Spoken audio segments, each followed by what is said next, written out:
All entrepreneurs need a parachute.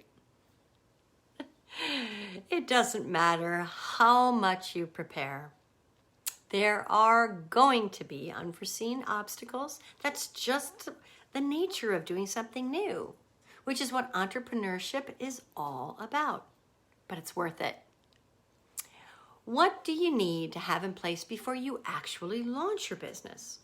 I'm sure you hear over and over again about how to launch or what to do when you launch. But when you don't really hear a lot about this. People don't talk a lot about the important steps that need to happen before you even start to sell to people, aka launch your business. Well, today we're going to talk about the hard stuff, the scary stuff, the risky stuff, because whether you're selling a product or a service, starting a new business involves risk. I'm Sue Krautbauer. I've been an entrepreneur really for most of my life in one way or another. From owning a boutique marketing design firm complete with a pastel full of graphic designers and a large format digital printing lab to my current business mentoring gig, there have been a lot of been there, done that t-shirt moments, and I've earned an advanced degree from the Business School of Hard Knocks. My passion is to help people like you, 30 to 50 somethings that have aspirations to be their own boss, to open their own business, and try to help them avoid some of the pitfalls and potholes I've already stepped in and learned from over the past 25 years. Okay, enough about me. Back to the topic at hand. So, when you're launching an early stage company and you are quoting Charlie's words of warning to Maverick in Top Gun, going Mach 2 with your hair on fire, in the race to get your product or service to market, you're gonna make a few mistakes along the way. But for entrepreneurial startups, moving too quickly can lead to rookie mistakes like hiring the wrong people, spending too much time or too many resources in the wrong area, or being too rigid about your product roadmap, among other newbie mistakes. One of the main flaws of business planning is assuming that the plan will succeed. When entrepreneurs take this view, they are not accounting for the multitude of risks and unpredictable situations that can bring the whole thing crashing down. I mean, take the COVID-19 pandemic, for example. That decimated many a small business without a backup plan. I'm not talking software backup.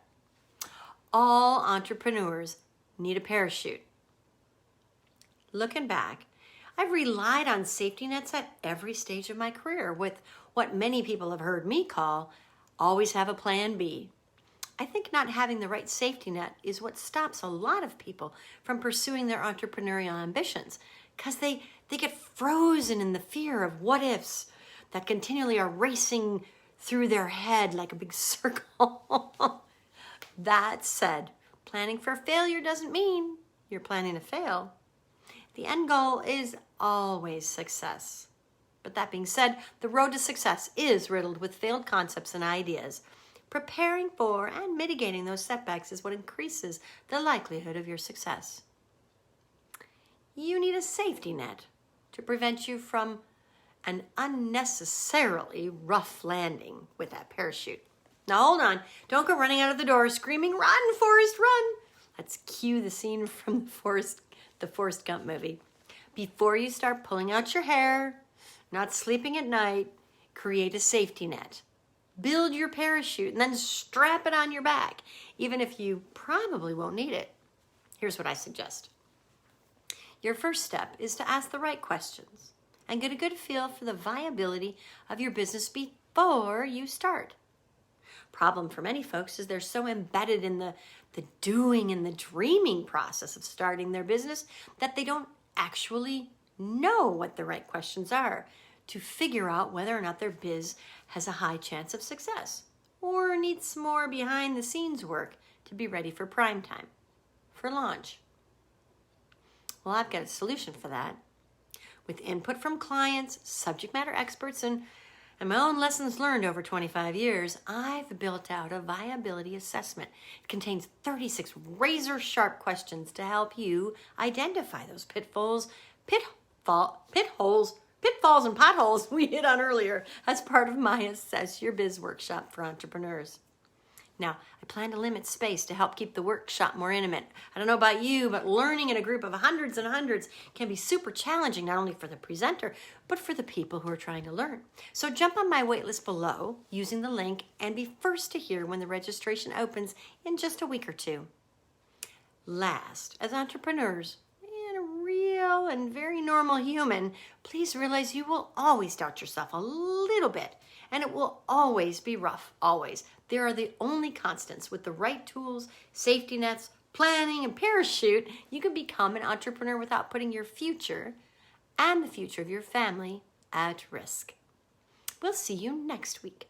Same bat time, same bat channel.